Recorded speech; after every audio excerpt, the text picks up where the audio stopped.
Hey guys, how's it going? Welcome to this video where we're going to be covering all things operator today for Eidolon hunting in the plains. So we're going to first of all look at our focus tree and then the equipment on our operator, and then we're going to go into a bit of detail on some of the sort of tips and tricks you can use as an operator to really deal a lot of damage, timings and overstacking, things like that, just so you guys can kind of perfect your runs. Yeah, that's pretty much what we're going to do. So first of all, we'll have a look at focus trees. The main two you're going to be using here is Madurai and Unairu. Unairu you're only going to be using if you are playing a DPS role, such as Vault. And Madurai is for all of the other VS players in there, and VS stands for Void Strike. So on leaving Avoid mode, the next 8 attacks deal 12% additional damage for every second spent cloaked. So this is going to be our primary method of dealing damage with our amps. Really important that you go for this if you are looking to get into Eidolon hunting. This is what you want to sort of aim for first. What I would do once you've got this is I would then try and unbind the other nodes, the waybound nodes in the other focus trees. Rather than trying to completely max out one tree, you should definitely go ahead, get Void Strike, and then try and get all of these other waybound nodes in the other trees. But yeah, so that's Void Strike, and that's basically going to be the primary damage dealer for all of our VS players. Unairu is for our DPS player, primarily for Unairu Wisp, so Void Blast has a 100% chance to summon a Wisp when it damages an enemy. The Wisp can be picked up by allies to increase operator damage by 100% for 12 seconds. We're not going to be shooting the shields as DPS, so it's important that you get these down for your teammates, just so they can do an insane amount of damage and always one-shot limbs. Which is important for doing 6x3s, so do make sure that you're running that as a DPS. The other two abilities that are going to be useful here are Void Shadow and Void Chrysalis. When you are running as a DPS and you have a Wisp in your squad, it's important to utilise these, especially on Gantalis, perhaps where you get lasers spawning that come up through the ground that can one-shot the lures. It's important to have this ready so that if that does happen, you can go into Void mode, you can shroud your lures, and they'll take 80% reduced damage. So do bear that in mind as well. But once again, what I would suggest is that if you are particularly keen on going for DPS, get to Unairu Wisp first and then unlock all of the waybound nodes in the other trees, just so that you have excellent utility on your operator. But that's pretty much it for focus trees. You shouldn't be using any of these other ones for Eidolon hunting. Those are the only two really that you need to be using. Equipment wise, I haven't maxed mine out yet, but I like to use Magus Elevate on this. This is my personal preference. The better choice would probably be Magus Repair. This is a lot better for, general Warframe healing, so do bear that in mind when you're picking your arcanes. It is personal preference.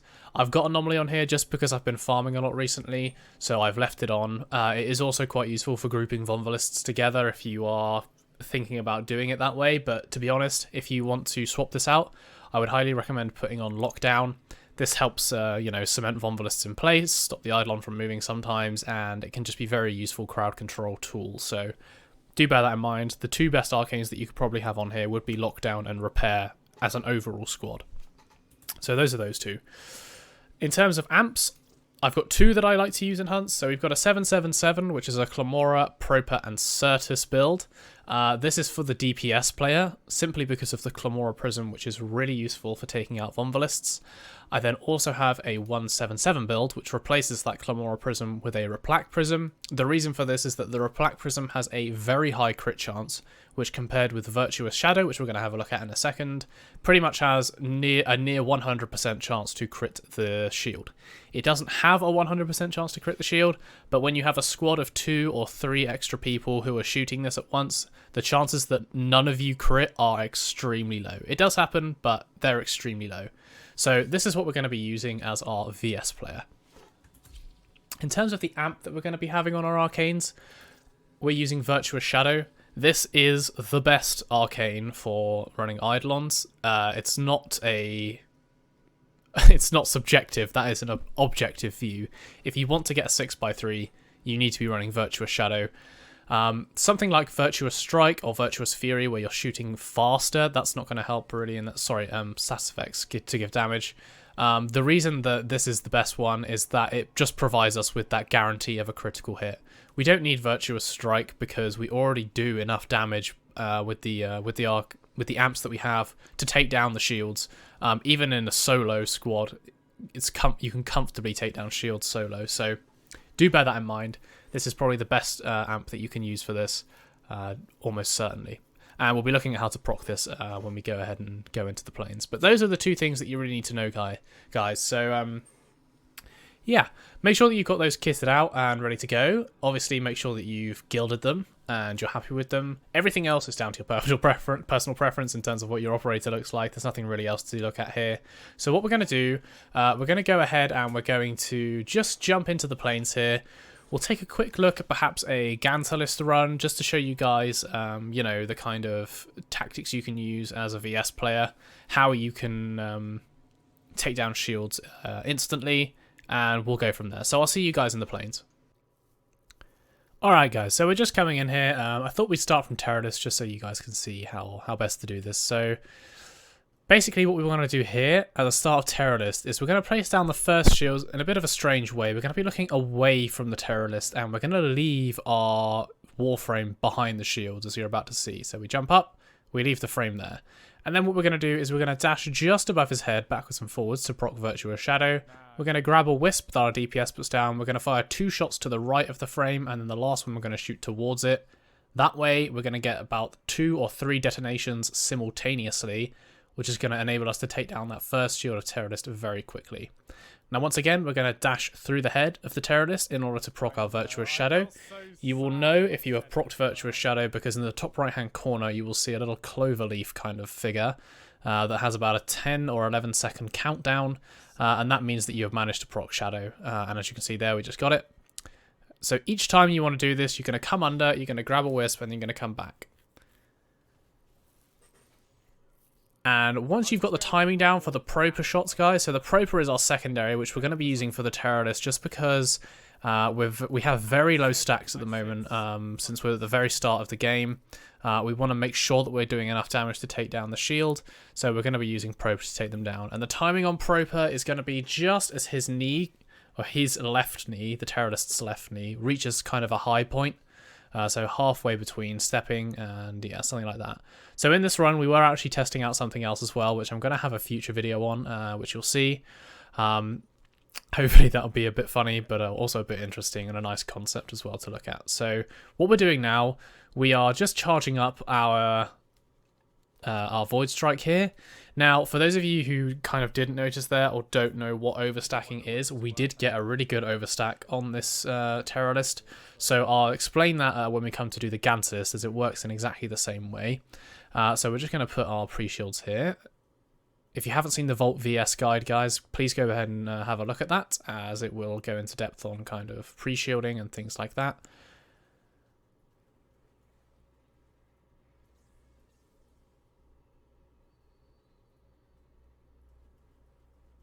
And what we're going to do now is just going to keep charging in void mode, and we're going to go ahead and just get our shards in here. And when we come to take down the water shields, we're going to be aiming at the ground, just so we can get our Proper to detonate instantly. In this case, we're going to be firing at our frame, which we left behind. As you can see, we've got a really nice fast shield there. So we're going to start putting shields down. Now, the way that you get overstacking on this, so for those of you who don't know, overstacking is where you essentially, after you've used up all 8 of your Void Strike stacks, once you get down to the last stack of Void Strike, you're going to be, when you're in Void mode charging, you're going to apply any of that charge to the next 8 shots. That's what overstacking is. So once you've got 1 stack left, you're going to be, anything that you charge at that point is going to be applied to your next set of 8 Void Strike shots. That's assuming that you do not come out of Void Strike until you shoot your amp. So you must shoot your amp before coming out of Void mode in order to get your whatever you've charged onto the next 8 stacks. So you'll see that in a second here. What we'll do, we'll keep going. I'll show you guys when to look for it. But in a second here, we're going to be hopefully switching over to Replac, as you'll see. So we shot a bit late there and we got a yellow crit, but that's fine. As long as you're both doing damage and taking down the shields, it's not a problem.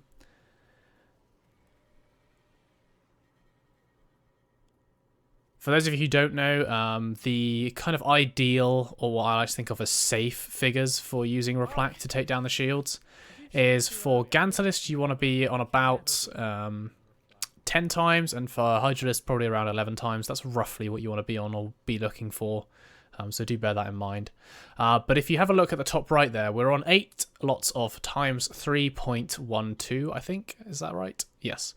So basically what that means is that, and I'll explain this in a bit more detail after this video finishes, that we were charging for 3.12 amount of a Void Strike before we used our amp to take out the last shield, which was then applied to our second set of 8.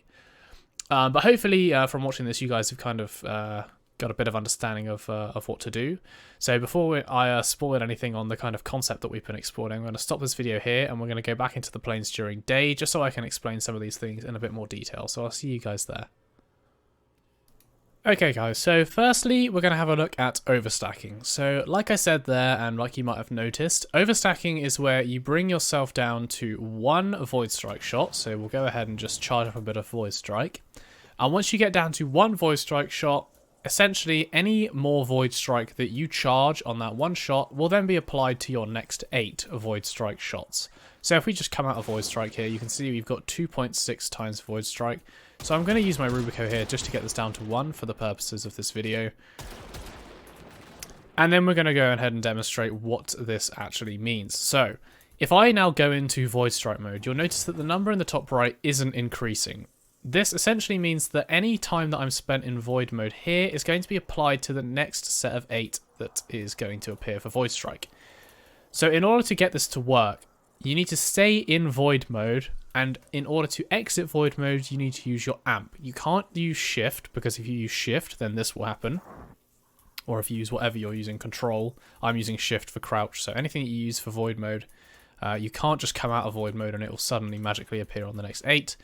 You need to stay in Void mode, so once again, we'll weight this up a bit. And in order to exit Void mode, you need to use your primary or secondary amp Fire. So that either being your Replac or your Proper. So we'll demonstrate this now. We've been in here for probably up to 2.5 times charge, so let's go ahead and do that. Okay, we were up at 3.3. So as you can see now, that extra time has been applied to our next 8 shots.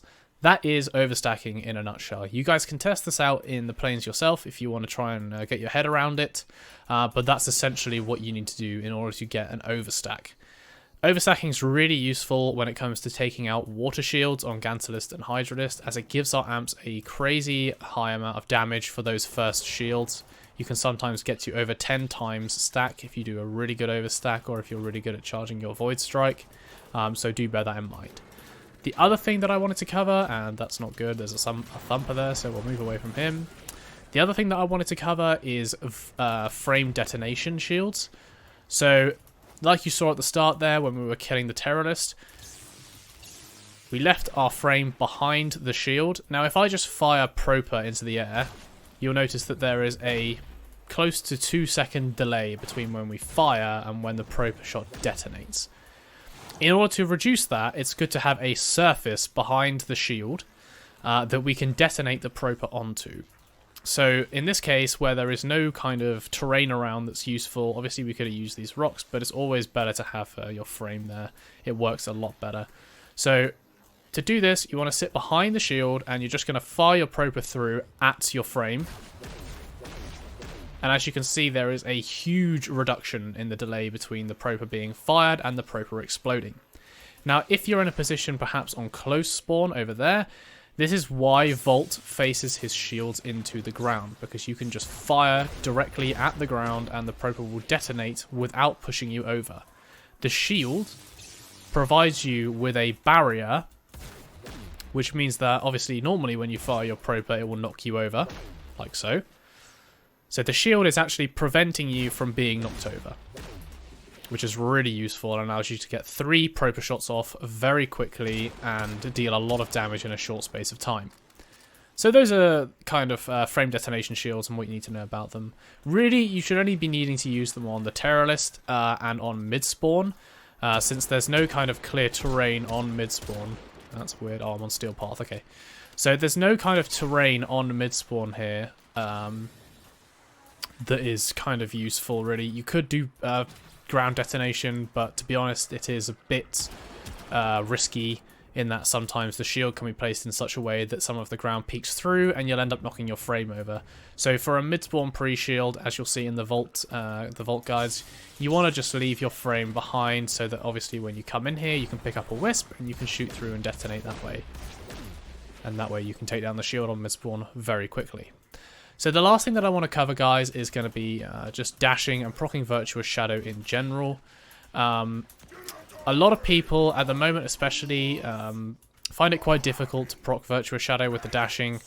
And right now there is a situation which pretty much comes with all updates in Warframe, whereby the Eidolon has lost its hitbox, meaning you can just travel straight through it. Which in our case is actually not too bad in terms of proccing Virtuous Shadow, because it means we're not going to get stuck on his head when we're dashing. So before, you used to be able to look straight up into the head and just dash straight through it. But now, all you need to do is just hold whatever button it is for void mode. You can just press space and just go backwards and forwards. And that way you can proc your Virtuous Shadow. If you are someone who is struggling to maintain kind of enough energy to keep doing these dashing, what I would recommend doing is having your large energy restores. This is always useful, and we get asked a lot about this, how you're able to continuously dash for so long. The reason is that we have our large energy restores, and I've just bound this for the time being to my num slot so you guys can understand how this is going to work. So my numpad is going to be used for my my energy restores here. So basically what it means is that when my operator energy, which you can see in the bottom right, runs out when I'm dashing, I can hit my number 1 on my numpad and it's going to spawn an energy pad, which is then going to allow me to travel further. As you can see, I can just keep going, place an energy pad, but I'm in steel path, so I'm not going to be able to. But as you saw, halfway through over here, I placed an energy pad in midair, which allowed me to continuously travel. If you're playing in normal mode and not steel path, like I'm currently doing, then you're going to be able to just continuously place these and travel essentially infinitely in your operator's void mode. So those are the kind of the main things that I wanted to cover, guys, that perhaps weren't so clear in the video. If you guys have any further questions, then please do leave them for me in the comments. If you liked the video, hit like and subscribe, and yeah, I'll catch you in the next one, guys. Thank you for watching.